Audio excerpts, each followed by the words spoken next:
दोस्तों नमस्कार। दोस्तों नव वर्ष की बहुत बहुत शुभकामनाएं। नव वर्ष आपके लिए मंगलमय हो, यह कामना कम से कम संसद के ठीक सामने खड़े होकर तो की ही जा सकती है, क्योंकि भारतीय राजनीति के इतिहास को अगर आज़ादी के बाद से पलटना शुरू कीजिएगा तो हमारे पीछे वही संसद है जिसमें 1947 से लेकर 2019 तक, 19 ना कहिए 2014 तक ले चलते हैं आपको, इसी संसद के भीतर लगभग 1274 बार किसानों को लेकर चर्चा हुई है। इस देश के भीतर में 1947 के बाद से 2000 तक यानी 21वीं सदी की शुरुआत से पहले तक लगभग 56 आंदोलन हुए। इस 56 आंदोलन के दौर में बार बार इसी संसद के भीतर में बहस आई और जो भी प्रस्ताव लेकर चर्चा की शुरुआत की गई उसका दूसरा सच यह भी है कि जो सबसे छोटा कोरम होता है पार्लियामेंट के भीतर, जहां 15% सदस्यों की मौजूदगी होनी चाहिए, उस 56 प्रस्ताव के दौर में लगभग 28 प्रस्ताव ऐसे थे जिसमें 15% सदस्य भी इस पार्लियामेंट के भीतर बहस के दौरान मौजूद नहीं थे। आपके जहन में आ सकता है क्या वाकई ऐसी स्थिति है जहां पर संसद की कोई रुचि इस देश के किसानों को लेकर नहीं है? और इस देश में आज़ादी के बाद से जब पहली बार 1 महीने से ज़्यादा दिल्ली के चारों तरफ किसान बैठे हुए हैं, इन किसानों का सच क्या ये है कि पार्लियामेंट मौजूदा वक्त में इसलिए पोस्टपोन कर दी गई कि दरअसल किसानों पर बहस ना करनी पड़े। इसी पार्लियामेंट के भीतर किसानों को लेकर जो कानून बनाया गया उस पर दोबारा से चर्चा ना करनी पड़े, एक दबाव आ जाएगा। हमें लगता है कि आज एक ऐसी जगह पर हम खड़े हैं जहां पर एक राजनीतिक इतिहास पन्नों में नहीं बल्कि दस्तावेजों में कैद है। अगर इधर पार्लियामेंट है तो दूसरी तरफ आप देखिए, यहां पर नॉर्थ ब्लॉक और साउथ ब्लॉक। यहां पर बहुत बार बाबू जगजीवन राम, जिस समय वो कृषि मंत्री हुआ करते थे, उस वक्त भी वो यहां प्रधानमंत्री कार्यालय में पहुंचते थे जो साउथ ब्लॉक में ही मौजूद है। कृषि भवन से यहां तक की दूरी तकरीबन 2 किलोमीटर की, और अक्सर जगजीवन राम पैदल ही निकल कर आ जाते थे। वो दौर भारत में हरित क्रांति का था और उस वक्त जगजीवन राम जी ने एक सवाल उठाया था, जिन प्रदेशों में हरित क्रांति होगी वह प्रदेश इस देश को कम से कम अनाज तो दे पाएंगे, लेकिन क्या आने वाले वक्त में हमारी व्यवस्था ऐसी बन पाएगी जिस व्यवस्था के तहत जो किसान पीढ़ियों से इस देश को अनाज देते आया है, हरित क्रांति के बाद हम उस जमीन की उर्वरा को, उस जमीन के नीचे भूजल को और खेती में लगने वाली लागत से ज़्यादा मूल्य दे पाएंगे क्या? ये प्रस्ताव कोई सोचिए आज का नहीं है, हम आपसे 60 के दशक का जिक्र कर रहे हैं। और उसके बाद वही प्रस्ताव वहाँ से निकलकर नेहरू जी के दौर में, उसी के बाद लाल बहादुर शास्त्री के दौर में, उसी के बाद इंदिरा गांधी के दौर में इसी पार्लियामेंट में उस पर चर्चा होती है। इस देश के भीतर में संवैधानिक तौर पर यह बार बार कहा गया कि कृषि इकोनॉमी, कृषि अर्थव्यवस्था पूरे तरीके से राज्यों के मातहत ही दे दी जाए। लेकिन हमें लगता है इतिहास के पुराने पन्नों को पलटते हुए आप तुरंत नई स्थिति में आ जाइए जिस वक्त मनमोहन सिंह की सरकार थी और इस देश के कृषि मंत्री शरद पवार हुआ करते थे। उस वक्त एक ऐसी स्थिति आई कि करोड़ों रुपए का गेहूं बाहर से मंगाकर एफसीआई के गोडाउन्स में न सिर्फ रखना पड़ा बल्कि इस देश के व्यापारियों ने भी सस्ते में अनाज खरीदा और उसको महंगे में एफसीआई को बेचा। यानी घपले घोटाले की परिस्थिति 21वीं सदी भी किसानों को ठगने के नाम पर हुई है। और यही से ये सवाल निकलता है, क्या मौजूदा वक्त में एक ऐसा सफ़र भारत ने जब इस देश की अर्थव्यवस्था के मातहत एग्रीकल्चर को लेकर तय किया तो आज यह स्थिति आ गई कि किसी भी हालत में पार्लियामेंट किसान के मुद्दों पर बैठने को तैयार नहीं है। इस देश के प्रधानमंत्री किसानों से सीधे संवाद करने की स्थिति में नहीं है। इस देश के कृषि मंत्री छोटे छोटे गुटों से संबोधित करते हुए इस बात का जिक्र करने लगे हैं कि हाँ, इस देश का किसान तो चाहता है कि हम जो करते हैं वह ठीक होता है। तो फिर उसके बाद लौट चलिए अब अतीत के उन 3 पन्नों में, जिसमें एक जिक्र महात्मा गांधी का है, दूसरा जिक्र इस देश के पहले राष्ट्रपति राजेंद्र प्रसाद का है और तीसरा जिक्र इस देश के उस वक्त के गृह मंत्री सरदार पटेल का है। तीनों ने अपने अपने दौर में इस देश के भीतर में किसानी को लेकर जो 3 सवाल सबसे बड़े खड़े किए थे, वह सीधे सवाल मौजूदा वक्त में आकर ठहर जाते हैं। और शायद इस सच को देखने की स्थिति में मौजूदा देश के प्रधानमंत्री नरेंद्र मोदी भी नहीं होंगे, कृषि मंत्री नरेंद्र सिंह तोमर भी नहीं होंगे। और बार बार जो किसानों को बुला के बातचीत की जा रही है और उसमें 2-3 संवेदनापूर्ण तरीके से बातों को रख के ये कहा जा रहा है, आपको मूल्य मिल जाएगा, आपको लागत से ज़्यादा मूल्य मिल जाएगा, आपकी मंडियां बरकरार रहेंगी। तो महात्मा गांधी ने जिन जिक्र किसानी को लेकर मंडियों का किया, सरदार पटेल ने जिन बातों का जिक्र लागत को लेकर किया, राजेंद्र प्रसाद ने दिल्ली से दूरस्थ इलाकों में रहने वाले किसानों को लेकर जो सवाल उठाए, वह 3 सवाल बहुत साफ थे। क्या इस देश में चतुर्थ श्रेणी के सरकारी कर्मचारियों की आय जिस लिहाज से बढ़ती है, क्या किसानों की आय उस लिहाज से बढ़ाने की स्थिति में हम आ पाएंगे? इस देश के भीतर में जो सस्ता अनाज पीडीएस सिस्टम, जो हालांकि वो लाल बहादुर शास्त्री के दौर में बनाया गया, लेकिन उस वक्त जो सस्ता अनाज दिया जाता था, क्या सस्ता अनाज से आगे निकलकर हम इस देश में ऐसे लोगों को खड़ा कर पाएंगे जो गरीबी की रेखा से नीचे है, लेकिन उनके पास इतना पैसा हो कि वो बाजार से जाके अनाज खरीद सके? और तीसरा सवाल, अगर इस देश के भीतर में हर कोई बाजार से अनाज खरीद पाने में सक्षम हो जाएगा, तो फिर उसके बाद यहाँ के किसानों को आप बाजार में शामिल कर सकते हैं, यानी तब सीधे किसान अपने तौर पर खुले बाजार में अनाज बेचेगा। यह जिक्र सोचिए 50 और 60 के दशक का है। लेकिन मौजूदा वक्त में इस देश की स्थिति क्या है? 1947 के बाद से 1965 तक जब पीडीएस सिस्टम आया नहीं था, उस पीरियड में जितनी बड़ी तादाद में इस देश में गरीब हुआ करते थे, इस देश के भीतर में जितने बीपीएल परिवार थे, 1965 में जब राशन दुकानों से उन्हें जोड़ा गया, उसकी तुलना 2020 में जब हम करते हैं तो लगभग 4 गुना ज़्यादा लोग मौजूदा वक्त में इस देश की राशन दुकानों से जुड़े हैं। उस वक्त जो भारत की जनसंख्या थी उसकी तिगुना कर दीजिए, यानी लगभग 31 करोड़ लोग थे, और आज की तारीख में सरकार खुद मानती है कि हम 80 करोड़ को सस्ते में अनाज दे पाने की स्थिति में, या इस महामारी के दौर में मुफ्त में अनाज दे पाने की स्थिति में आए हैं। तो इस देश का सच क्या है? क्या इस देश का सच ये संसद है, या इस देश का सच इस तरफ जो नॉर्थ ब्लॉक और साउथ ब्लॉक है और उन दोनों के बीच से गलियारा निकलकर जो पीछे की तरफ जाता है राष्ट्रपति भवन है, क्या वो है सच? या इस देश का सच ये है कि इस देश में रहने वाले लोग, उनकी ज़रूरतें संविधान में दर्ज जो उनके हक हैं, महात्मा गांधी ने जिन बातों को जोर जबरदस्ती के साथ प्रियम्बल्स में शामिल कराया और इस बात का जिक्र किया, ये संविधान कहीं ऐसा ना लगने लगे कि ये कागज का पुलिंदा है जिसमें सत्ता जैसे मन चाहे वैसे करे। इसीलिए पहला ड्राफ्ट महात्मा गांधी ने राजेंद्र प्रसाद को ये कहकर लौटाया था कि इसमें कहीं गरीबों के हक का जिक्र होना चाहिए। भरोसा जब पहले भाषण में राजेंद्र प्रसाद राष्ट्रपति बने, उसके बाद जो पहला भाषण था, उन्होंने क्या जिक्र किया था? उन्होंने बताया था बस्तर के लोग हों, बुंदेलखंड के लोग हों, पलामू के लोग हों, इस देश में गरीब से गरीब शख्स क्यों ना हो, संविधान में उसकी जगह निर्धारित की गई है। जो पहला भाषण अपने तौर पर इस देश के गृह मंत्री सरदार पटेल ने दिया, जिस समय वो रियासतों से लड़ रहे थे, उस वक्त भी उन्होंने कहा था रियासतें यह ना सोचें कि उनके पास पूंजी है और सेना है तो वो जैसे मन चाहे वैसे करेंगे। ये देश गरीब गुरबों से बना है, यह देश यहाँ के नागरिकों से बना है, हमें उसको जोड़ना होगा। और वह इस देश में मौजूदा वक्त में, देश जब आज़ाद हुआ है तो नेहरू की अगुवाई में जो राष्ट्रीय सरकार बनी है, जिसमें सारे राजनीतिक दलों के नेता मंत्री बनाए गए हैं, उनके साथ खड़ी होगी।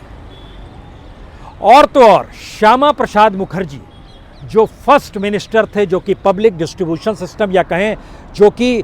फसल को देख रहे थे कि इस देश के भीतर में डिस्ट्रीब्यूशन कैसे हो, उनके भीतर भी ये सवाल था कि इस देश में किस तरीके से अनाज को हर व्यक्ति तक पहुंचाया जाए। और हर ड्राफ्ट में तकरीबन आपको 16 ड्राफ्ट ऐसे मिलेंगे। पहला ड्राफ्ट 1955 का, दूसरा ड्राफ्ट 1965 का, जब युद्ध के बाद जय जवान जय किसान का नारा दिया गया था तब का, तीसरा ड्राफ्ट 1972 का, जब गरीबी हटाओ का नारा इंदिरा गांधी दे रही थी, उसके बाद चौथा ड्राफ्ट जो आपको नज़र में आएगा वो मोरारजी देसाई का था। 5वां ड्राफ्ट आपको नजर में आएगा जिस वक्त इंदिरा गांधी दोबारा सत्ता में लौटी थी और उन्होंने आरोप मोरारजी देसाई सरकार पर लगाया था कि ये गरीब गुरबों को नहीं देख पा रही है। तब भी किसानी और गरीबी का जिक्र था। उसके बाद राजीव गांधी ने भी जिक्र किया, वीपी सिंह भी संयोग से बहुत कम देर रहे, उन्होंने भी जिक्र किया, और चंद्रशेखर तो बहुत ही कम दिन प्रधानमंत्री रहे। उस 4 महीने के कार्यकाल के दौर में भी उन्होंने जो सबसे बड़ा सवाल उठाया था इसी पार्लियामेंट के भीतर में, इस देश का सोना चाहे गिरवी रख दिया गया हो, लेकिन उन्होंने इस पार्लियामेंट के भीतर सवाल किसानों को लेकर उठाया था। और उसके बाद जब वो पूरे भारत भ्रमण पर निकले थे प्रधानमंत्री से हटने के बाद, और इसी पार्लियामेंट में जब वो भाषण देने आए थे, तो उन्होंने कहा था ये देश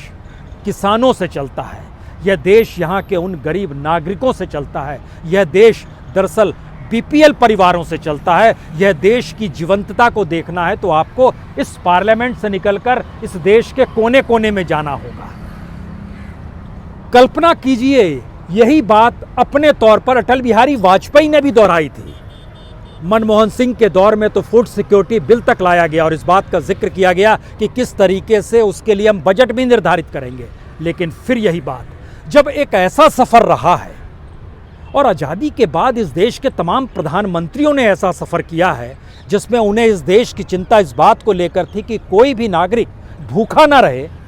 हर नागरिक और किसान के घर में 2 जून की रोटी मुहैया कराने की स्थिति में सरकार आ जाए, तब ये सरकार आंखें मूंद रही है,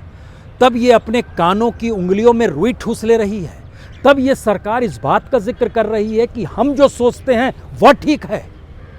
हमें लगता है इससे बड़ी बेचैनी इस देश के भीतर में कभी देखने को नहीं मिली होगी। लगता ऐसा है जैसे आपने प्रेशर कुकर को ऊपर से बंद कर दिया है और नीचे तपती हुई आग में गैस को भी और चूल्हे को भी बंद करने की स्थिति में आ रहे हैं, क्योंकि इस देश के भीतर का सच और इस देश के भीतर का गुस्सा, इस देश के भीतर के आंसू, इस देश के भीतर के आक्रोश और उसके साथ उसके रुदन को सुनना है तो आप सिंधु बॉर्डर में चले जाइए, आप गाजीपुर चले जाइए, आप टिकरी के इलाके में चले जाइए, जो तीनों बॉर्डर के नाम हम जो ले रहे हैं। इन जगहों पर जब आप जाएंगे तो आपको आश्चर्य होगा। बूढ़ी बूढ़ी महिलाएं आपको नज़र आएंगी सब्जियां काट रही हैं, बच्चे आपको नज़र आएंगे जिनके हथेलियों में अभी उन लकीरों की उम्मीद अभी पनपनी शुरू हुई है जहां उन्हें भविष्य का भारत अपने कंधे पर लेकर बढ़ना है। लेकिन ये सब कुछ के भीतर कहीं आंसू है, कहीं रुदन है, वो इनमें बेचैनी है। कैसे वो इस रूप में अपने घरों में सो सकते हैं, ख़ास तौर से तब जब दिल्ली की सर्द रातें पूरे देश के भीतर में ये मैसेज दे रही है कि यहाँ हड्डियाँ ठिठुरने वाली ठंड पड़ रही है और पूरा का पूरा परिवार अगर इन जगहों पर खुले आसमान तले बैठा है तो इस देश का सच क्या ये था। एक स्थिति हमको लगता है आज और जिक्र करना चाहिए, क्योंकि हम ऐसी जगह पे खड़े हैं जहाँ पे बार बार चर्चा इस बात को लेकर होती थी। जिस समय इस देश के भीतर में आज़ादी या विभाजन के बाद जो विस्थापितों का पूरा जमावड़ा था, आपको जानकर हैरत होगी, इन इलाकों में भी वो आ गए थे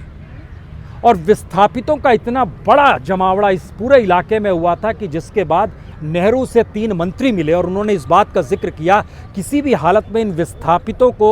घर देने के लिए आप व्यवस्था कीजिए। और तब अलग अलग कॉलोनियाँ दिल्ली में बनी,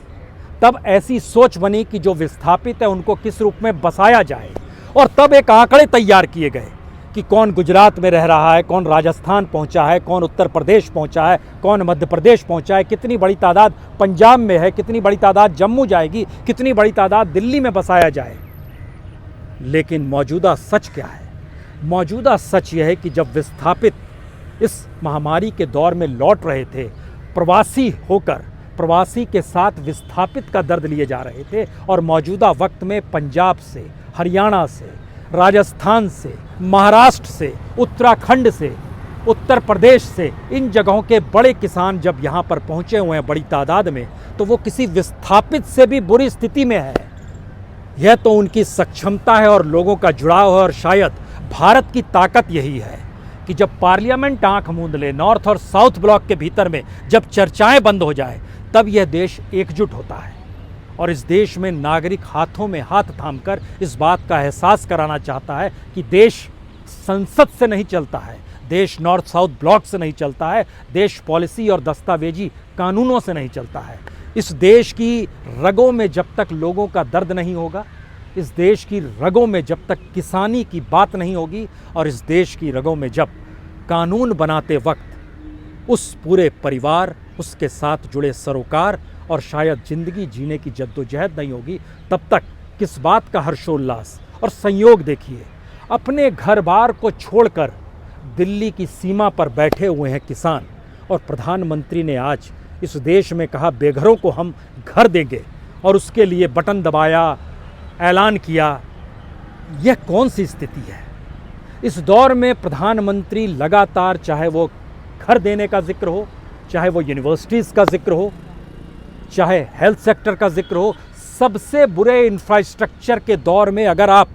5-5 साल के कार्यकाल को बांटिएगा और इतिहास के पन्नों को पलटिएगा कि इन 5 साल में यूनिवर्सिटीज़ कितनी बनी, इन 5 सालों में मेडिकल इंस्टीट्यूशंस कितने बने,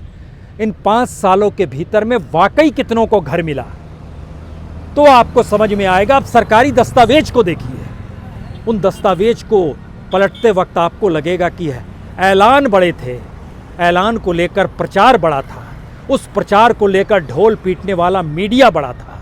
उस ढोल पीटने के आगोश में पार्लियामेंट भी समा गया और पॉलिसी बनाने वाले मिनिस्टर्स भी समा गए। तो फिर इसका मतलब क्या है? आखिरी सवाल यही है, संसद लोकतंत्र का मंदिर जरूर है, नॉर्थ और साउथ ब्लॉक पॉलिसी बनाने की जगह जरूर है,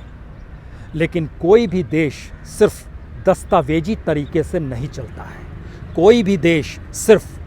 बहुमत के सिरों को गिनकर नहीं चलता है। सरकारें जरूर चल सकती हैं, सरकारें धीरे धीरे तानाशाह भी हो सकती है, सरकारें धीरे धीरे उसी कानूनी पर्चे को सच मानकर उसको अपना झंडा मानते हुए बुलंद भी आवाज कर सकती है, और मीडिया ढोल पीटते हुए ये बता भी सकता है कि लोकतंत्र तो मौजूद है।